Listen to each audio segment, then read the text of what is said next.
Hey guys, it's Al Washington, and welcome to my Mystical Laws podcast. I am here with writer, producer, and director Trav Akbar for the upcoming horror film, The Role. Trav, if you want to go ahead and introduce yourself to everybody. Yeah, thank you, Al. I'm Trav Akbar. I am a Australian uh, writer, producer, director. I've got Indigenous and Afghan heritage, so I write, produce, and direct a lot of I guess stuff based on my heritage and perspectives from that heritage. Also, to add, though, I'm not directing the role. In terms of the role. I've got a mate who's a filmmaker, and he's from the disabled community, and he's constantly been overlooked as a filmmaker. And he's been in the industry longer than me and has supported me on a lot of stuff and taught me a lot of stuff. So a part of this film, as much as I was inspired to write it for Right. specific reasons, in terms of handing it off as a director, I wanted to give him something that we could do together, and he could direct and make that achievement. Okay, absolutely. I hear that. So that's what was going to my first question. So, what what inspired you guys to actually create the role? I mean, based off, like I said, with the vampire and the dark tone, what inspired you to do Yeah. that? So I'm, as a as a creative, I'm really inspired by a lot of, I guess, modern day happenings around us. In particular, obviously, like I said, my identity and heritage kind of inspires a lot of what I do. But I also, I'm not contained to my indigeneity or anything like that. So I also look to a lot of political things to write about, and a lot of social things that I see happening that I will write about, just to help me kind of understand them, or process them in my own way. So the role in particular has been,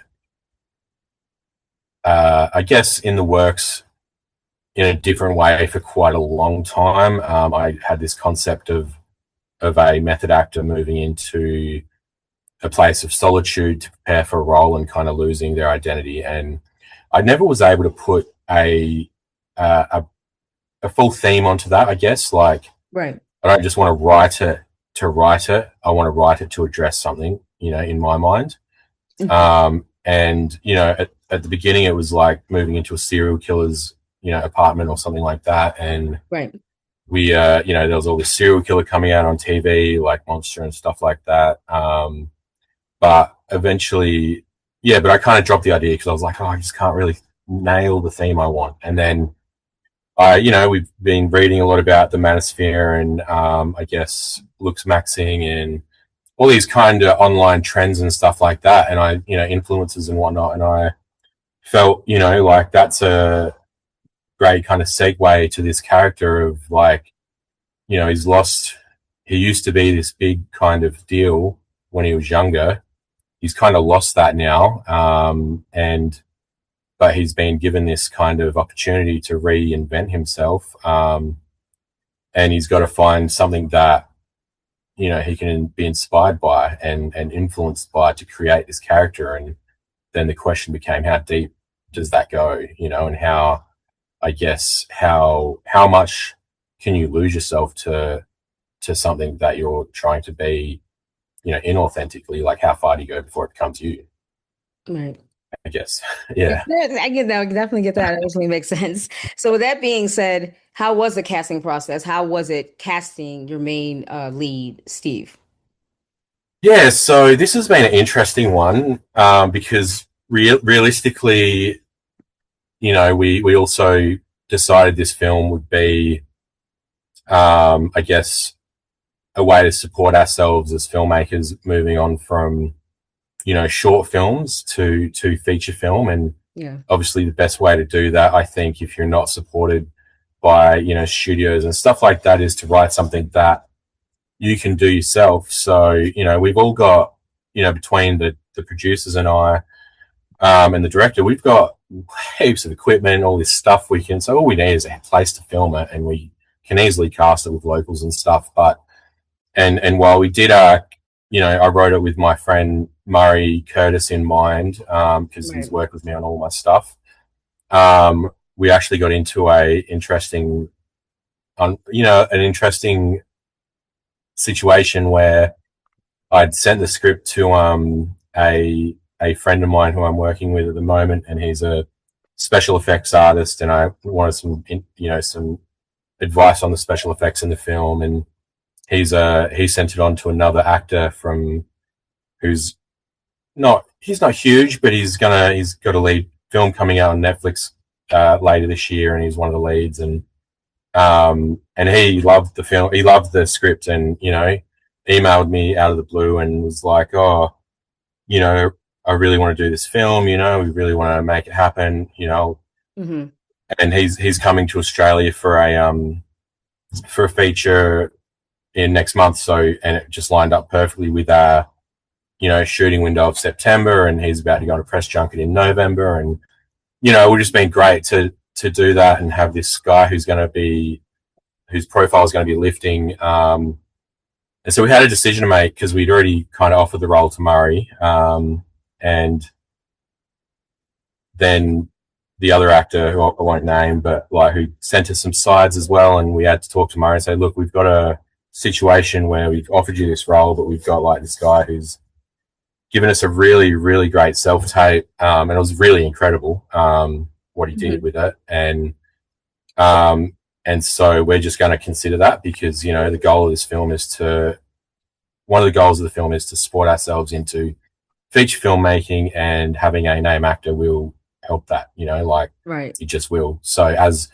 as mates, it was a really hard conversation to have, but as producers, we were kind of obligated to have it. So um, we kind of made Murray have another rehearsal, I guess, and he was very much happy to be a part of a competition now, Right. rather than just be awarded the role, which speaks a lot to his character. And we kind of felt like both his rehearsal and the audition tape were on par, and so the question came down to what's better for the film, I guess. And on one hand, again, you've got a profile actor, but on the second thing is like it's micro budget, and if we bring him down after his other shoot in August to shoot our film in September, but then we need reshoots, like what do we do then? He's on a press junket, he's in Sweden, he's in here, he's like we might not be able to get him back. Right. Um, Yeah. and so we decided to stick with Murray, and I guess just make sure we stuck to the goal of the film, I guess, in terms of making sure we can complete it, as opposed to having a name actor but then not being able to complete it. Well, I mean, overall, like I said, you guys obviously satisfied with the lead, so the one that you chosen. So yeah. Yeah, look, Murray's a great actor. He's Hmm. he's we obviously love him because we keep working with him, but Right. yeah, he is good, and we feel like he'll definitely do the project justice. And he's already putting in the hard work to nail it. So that's it's just good for us. Good. Definitely glad to hear it. Okay, definitely glad to hear it. So with that being said, like while your Kickstarter campaign is taking effect, I mean, how do you balance, like how did you balance capturing the raw on set feel of the movie without giving away like your best narrative twist? Yeah, I think it's a tough one because there are films, I guess, like there are films out there that you just know what they are. You know what I mean? Like Yeah. it's it could be a creature feature, and this person's going to live. They're the lead character. The creature's going to die. All that sort of stuff. But yeah, so I think I think we've got some good twists in there that we haven't put in any of the kind of in any of the yeah. I guess I don't know if I can I swear on this. Like yeah, I was going to say there's some fucked up scenes, and we just Right. it's some real heart wrenching stuff, and some of the feedback we've had is really good to those scenes, and they're not they really drive the plot, and they really drive the film from a visual standpoint, but they're also definitely not what you would expect, I think. So I think in the end it was kind of easy to say something like how far do you go, and we know we have these moments that people won't expect. So Yeah. yeah, it's pretty cool. It's pretty nice as a writer to be able to have some of the comments we had, like I was really people were really uh, saying, this scene, in one scene in particular, was really felt made them feel disgusting, like, Yeah. and it was, yeah, it was good. It was good. It's good feedback. No, I definitely hear that, like you said, and I'm sure it wasn't easy balancing you as the writer and the producer for this one. Yeah. No, yeah, absolutely. To be honest, I'd actually probably love to direct it, um, but yeah, it's yeah. There's one scene in particular right at the end as well, not the one I just mentioned. I struggled writing it because I didn't want to write it. It Okay, was, why not? Do you mind me asking, Trev? Why not? I know yeah, it's no, difficult. it's Trust just me, it's difficult. no, no, all good. Like Yeah. I again, like I write a lot about my heritage and my and identity and stuff like that, and trauma as well. And there's a character in there, and there was something I repeated. Yeah, I don't want to spoil it, but Yeah, don't, yeah, please don't. No, just yeah, basically, it was just really hard to make this character experience what they experienced in the film, and just because of who they are as a character, and I just felt actually bad for them, and I'm because I'm inventing this narrative and stuff, and but then when I thought of this scene, and I thought of this scene at the time when I was writing, like I was like, oh, this is what I've got to do, and I was like, I don't want to do it, but I was like, that means I have to do it. right. Like you've got to go there, and it just works. And then we had a table read the other week and or last week, and one of the notes from that took it a step further from that scene again, and it was like, oh, this is great. Like it just helps complete the story. Um, as opposed to just kind of leaving the audience with like, what happened to that character? We've now got a complete arc, I guess. Not that it wasn't complete, but it was also there was more that we could do. Okay, definitely. I definitely hear that. Okay. So, but what made you act overall, like I said, besides the role? I know especially with Kickstarter is a lot to definitely invest in. So, and again, congratulations. But overall, what made you want to become a writer, producer, and director, like all the whole enchilada? Yeah, so I guess it was part of a plan for me. I've always wanted to be in film, and then I tried getting into film when I grew up in the country, moved to Adelaide, which is one of the capital cities here, in 2007 to get in the film industry and study film, and then turned out for like the most easiest course to get into, you needed to have a show reel, Yeah, and I was like, where I grew up, we didn't sell video cameras or nothing like that, so yeah, it was very much not accessible to me. So I did marketing and advertising instead, which was great. I got really good grades in, really just understood the business side of marketing and advertising and stuff like that. But I'd moved here. I had to support myself. I was working part time when I wasn't studying, paying rent. So as soon as oh yeah, I don't know if this is weird to go into, but I was also getting like our government allowance for youth as well to study, called a Oz study, and then someone said to me, and this is one of the stereotypes here, oh, you're Indigenous, get ab study instead. That's way more money. right, And I right, was like, oh, fucking sick. All right, so I transitioned to that, and it turned out it was the same amount of money, but it was harder to get because I had to then register my income from work in person in an office instead of over the phone, which I had been doing. right. But because I had to study, I couldn't and work, I didn't have time to do that. So they cut me off altogether, and I couldn't get any allowance at all. I had to quit studying after like that year because I couldn't afford it, and go into full time work in supermarket management, which I Um, hated. Yeah, you ready to so systemic racism played a part. It's just the reality of it. And yeah, I kind of gave up on film for a while, and eventually, I kept writing for myself. I just, you know, gave up on pursuing it as a career. And then in 2017, I started reviewing stuff. I saw an opportunity to be a reviewer, and I thought, fuck it, that's close enough. But with that came a lot of opportunities to talk to producers and directors and actors and go to galas at the film festivals here, and Right. You know, we're only a small city, but they do a pretty good gala.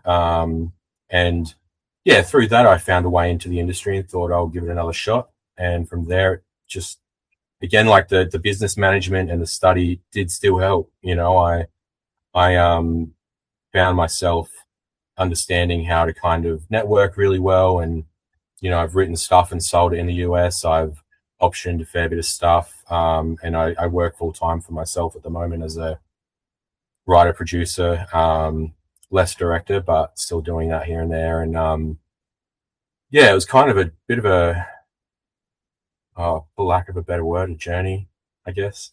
Right. Um, but yeah, we got there, and it's been good. Yeah, I went to Cairns. Like, it was the first time I've been overseas. You know, that was good. Thanks to Adelaide Film Festival, sent me over there for free, so that was nice. Yeah. Um, and yeah, I had to express get a passport and whatnot. But yeah, yeah, it's been great. I like I said, give you applaud. I know it's not easy, especially when we're working day jobs that we don't want to Mm-hmm. be at just to support, like I said, ourselves. Oh, Like if I know, yeah, trust me, yeah, and it's definitely hard to balance it both. You get what I'm saying? So I definitely give you applaud to give it to everybody, all the creators, writers, directors, producers, the whole enchilada, because it's just it's not easy. Trust me on that. And absolutely. yeah, no, seriously, it can get stressful, and it's It's like sometimes stuff gets put on hold yeah. uh, due to life things happen in our lives. So and yeah, because that's Oh, yeah. I mean, the first thing that I started writing when I got back into the idea of like, oh, this could be a career, was like this kind of massive indigenous sci-fi kind of Mad Max but Mad Blacks kind of thing, and it was like this is sick, and I reckon that it will actually travel like universally, and I, you know, as I said, I sold this screenplay Hmm. to a producer, and like, you know, she'd been doing some really great stuff. You know, she'd produced this Oscar nominated film and stuff like that. And it was cool. And I was like, oh, what do you think of this? She's like, yeah, that's great. Like, but make it a series. And I was like, oh, okay. So then I had to like redo the whole thing, come up with, yeah, it was really cool as. And we went out to like the streamers with it, and we had really great response. But by the time we went there, COVID had just started kind of becoming like a really big deal. And they were like, "Oh, we don't do stuff that has a virus in it at the moment unless it's positive." And I was like, "Oh, but this is, you know, this is really kick ass, you know, like, and it's never Right. been anyway." Like, yeah, so that's I've just, you know, like I guess started to pull that back out, you know, after 5 years or 4 years. As you said, stuff just goes cold. So No, things happen, and like I said, I know most of us uh kind of let everybody know, especially with my viewers and those my subscribers. I tried not to get so much into it, but especially if it's bad news. But yeah, it's a journey. So something I need to yeah, recognize too that we're not in control. It's just like it's very, but again, it's just very hard to balance. Especially, I know that's what we chose to do, but it to me, like I said, it is a calling, and most people may not agree, but it is a calling. Just like mm-hmm. it was a calling when you got into it, anybody else. So yeah, and with that being said, it's our choice still. Can we still move forward? Can we still do it? Some days I'm like, yes, some days it's like yeah. Some days yeah. I So some think days I have to reset. to Yeah. you do, yeah. You've got to reset plenty. On the, I suppose to answer the question directly, to do all three Yeah. things, I've always wanted to do it, but I had a 10-year plan to just write, not knowing how hard the film industry is, and sell screenplays, and then direct later on and learn how to direct through producing. Right. But I had to learn them all kind of as quickly as possible in the end, just to support myself, you know, and just take extra jobs and you know, to get a little bit of pay here and there. So yeah, but again, it all just kind of came naturally. So Yeah, and I don't know, Trav, when you said the jobs and stuff, don't you feel like sometimes when you're there, you're like, God, I don't want. I know it's just we're yeah, oh grateful, but yeah, it's just yeah, it's a journey. And it's like there's nothing we can, it's just very because even now filmmakers, even with Kickstarter and any other, I think is it Family Go Go? I can't remember. But anyway, um money and bills are just always seem to be going to be an they're issue. always there. Exactly. Always there. and it's always gonna be an issue. So yeah, just Yeah. especially when it comes to our creative, and if it's just yeah, There's just hard costs to filmmaking you can't avoid. And that's right. I don't like thinking that I'm going to do something micro budget because, we're going to be getting volunteers and stuff like that. But, we're all, like you said, it is a calling. And I guess I had to come to grips as a producer and person that to get ahead and to lift your profile, you've got to eventually do something probably that is without pay or something like that. And not Yeah, to say I don't mind not being paid because I do it because I love it, but I don't like being a producer who has to go and wrangle a heap of crew that either get no pay or get under award rate or just like we don't do it because we want to take advantage of people. We do it because we're all working towards a goal. And a up and coming DOP needs that credit just as much as I need it as a writer. Like I know DOPs with 6 features, award-winning features under their belts, and they're struggling for work here because where I live, South Australia, we have a lot of inbound projects from other states, and they all want to bring their own DOPs, and those DOPs want to bring their first ACs, and it's who you know just as much as what you know, and it does make it a lot harder. it does. Yeah, and especially you said doing it like I said for free. Yeah, even as an intern, you gain the experience, but in order to get that experience, yeah, you would start with some projects that may not obviously pay you or just getting credit, but yeah, and then eventually when you're learning the business, and you guys have a good working relationship, and then, like I said, things could change. But you're right. You're absolutely right about that. Yeah, that's exactly how it is. So, but Trev, did you have any movies like when you guys were working on the role, like any vampire like movies, especially the latest one, Sinners? Anything creative like that came out? Sinners, very one of my favorite movies, by the way. But yeah, Like no, Sinners, yeah, what an achievement that was. Like, yes, very good movie. what Very good. beautifully done. Like, honestly, it looks so great. I'm Yeah, hoping that the Indigenous vampire hunters at the beginning get a spin off. But I hope. Yeah. I've done a bit of work with Indigenous creators in Canada and America, so that's yeah, it's really cool to see that they were there. And then I was kind of hoping they'd make an appearance at the end, but yeah, we'll see a spin off, I think, eventually. So Yeah, no, I love Sinners. I think for me, I was, it's interesting because I think Sinners obviously had so much, like African American identity in it. And for me, this was actually because I have this kind of theory in my head about identity. And, I think we see a lot of white people turning to white supremacy or neo-Nazism because of the lack of industry for them now. Like whiteness is not, it's not a culture, it's not an identity, it's a kind of marketable, I guess, brand, and they're losing that with automation and AI, and everyone's losing their jobs. Like they identify themselves by what they do, and now they're losing that. It's like, what am I? And that's a part of what with the role is like, again, like the actor was like, he had a solid identity as an actor and he's lost that. And so who is he? Who is he as an yeah, actor? And, he eventually transcends that calling.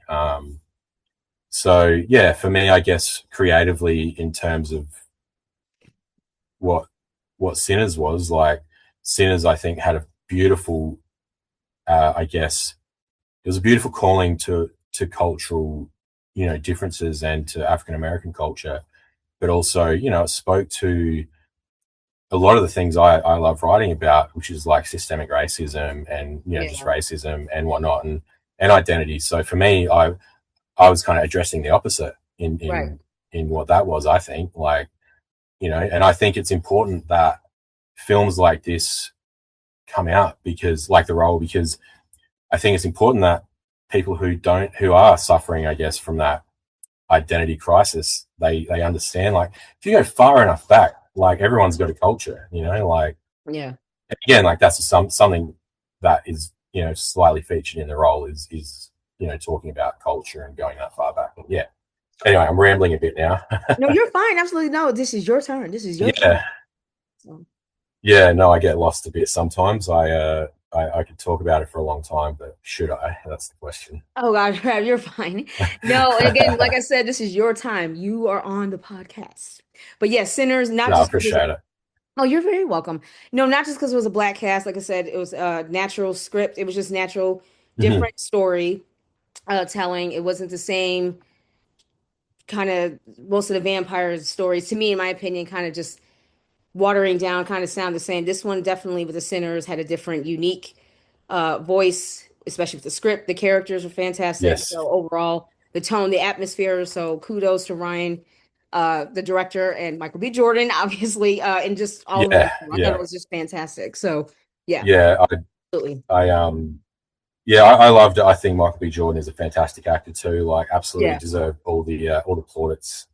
that's right. Um, I've actually written this film with an Indigenous lead. He's a boxer. It's kind of inspired by Creed and all that sort of stuff. And but it's set in Ireland. And we've never had a film where there's been an Aboriginal Australian lead in a international kind of film. And so I wrote this film with that goal and kind of got some cast together and a good director on board who's was at once an A-list Hollywood actor. So Right, right, right. we're trying to take that to market as well, and that will be a big deal if we can get it done. But yeah, much inspired by what Kugler and Michael did with Creed, to be honest. Yeah, Absolutely. Yeah, absolutely. Yeah, yeah. definitely, definitely kudos to both of them. Fantastic overall. Trav, do you want to let everybody know where they can find you on your social links? Um, yeah, I'm on Instagram. I'm not very good at it, but Oh, I'm it yeah, can be I a lot. post here and there. I'm on Facebook. Um, I yeah closed my ex account some months ago. Now I'm very much getting towards my burnout with socials at the moment. So No, I understand, Trav. It's a lot, and yeah, I appreciate it. Like I said, because I know but back yeah, in the day, the 20th century, it was hard to get your vision out there, yeah, your film, your song, yeah, everything. so much. I appreciate the technology. I know, but it's a lot, especially when you're posting. So I There's definitely so get what you're much. saying. If you got to take a break, or if you want to hire an intern, or simply hire somebody to do that, yeah, Yeah. it's a lot. Trust me, but yeah, definitely. But It is, yeah. But no, yeah. So Instagram at Trav Akbar, probably the best one just to follow if you want to follow. But okay. no, I appreciate you giving me some space. Yeah. Of course, Trav, absolutely. Yeah. And I definitely want to thank you again for taking the time to come in on my podcast, talking about the new role. So, guys, be on the lookout for it. I'll make sure when I get it out on my social links to check out his Kickstarter campaign for the role, for the new upcoming horror film called The Role. So, definitely when it comes out, and just stay on top and just check it out. So, Yeah. Thank you. oh, you're very welcome, Trav. Okay. You guys all have a good night and definitely enjoy your 4th of July weekend. Be safe, and I'll see you guys next time.